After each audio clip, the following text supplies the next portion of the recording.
Hello sir, கட்டாயி போச்சு sir. நான் அவளோட அம்மா பேசுறேன். சின்னம்மோ. நான்சி சார், நான்சி கீழே தூங்குறேன். ஒரே தலைவலி. இப்பதானே ஷூட்டிங் போயிட்டு வந்தது, அதுதான். ஐயோ டாக்டரோ, அதெல்லாம் ஒண்ணும் வேண்டாம் சார்.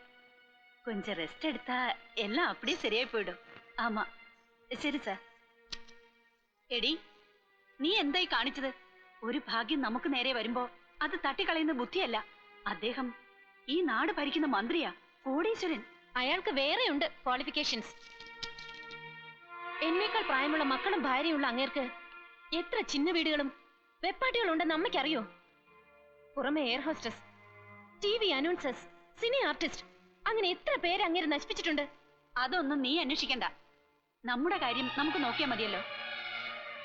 10 കൊല്ലം കൊണ്ട് നീ അഭിനയിച്ച കിട്ടുന്ന തുക അദ്ദേഹം ഒന്നിച്ചു തരാമെന്ന് സമ്മതിച്ചിട്ടുണ്ട്.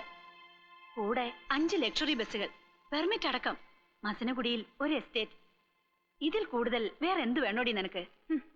ആവശ്യത്തിൽ കൂടുതൽ പണം എന്നെ കൊണ്ട് അഭിനയിപ്പിച്ച അമ്മ ഉണ്ടാക്കുന്നുണ്ടല്ലോ. ഇനി മൊത്തമായി എന്നെ വിൽക്കാനാണോ ശ്രമം? അതേടി, നീ എന്നും ഇങ്ങനെ തിളങ്ങി നിൽക്കുമെന്ന് കരുതണ്ട. ഈ ശരീരം ഒന്ന് ഉടഞ്ഞാൽ, മുഖത്തൊരു ചുളിവ് വീണാൽ, ഇന്ന് നിന്റെ മുമ്പിൽ ഓച്ചാനിച്ച് നിൽക്കുന്ന പ്രൊഡ്യൂസർമാരിൽ ഒരുത്തനും പിന്നെ തിരിഞ്ഞു നോക്കില്ല. അതിലും ഗതികിട്ടില്ല അമ്മേ ഞാൻ ഇവിടെ കഴിയുന്നത്. ചെറുപ്പം തൊട്ട് ഒരു അനാഥയെ പോലെ കഴിയേണ്ടി വന്ന എനിക്ക് ഒരു അമ്മയുടെ സ്നേഹം നിങ്ങൾ തന്നിട്ടുണ്ടോ? മുതിർന്നപ്പോൾ മകളെ സിനിമാ നടിയാക്കാനായിരുന്നു നിങ്ങളുടെ ശ്രമം. മണിക്കൂറുകൾ നൃത്തം ചവിട്ടി തളർന്നാലും നിങ്ങൾ വിടില്ല.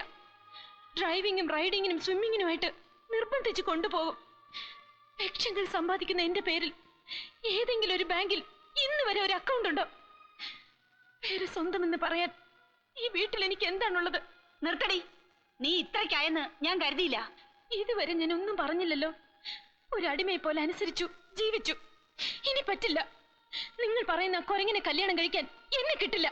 എങ്കിൽ അതിന്റെ ഫലം നീ അനുഭവിക്കേണ്ടി വരും. വാക്ക് കൊടുത്തത് ഖാൻ സാഹിബാണ്, ഓർത്തോ? അനുസരിച്ചില്ലെങ്കിൽ വെട്ടി നുറുക്കി എറിയും നിന്നെ.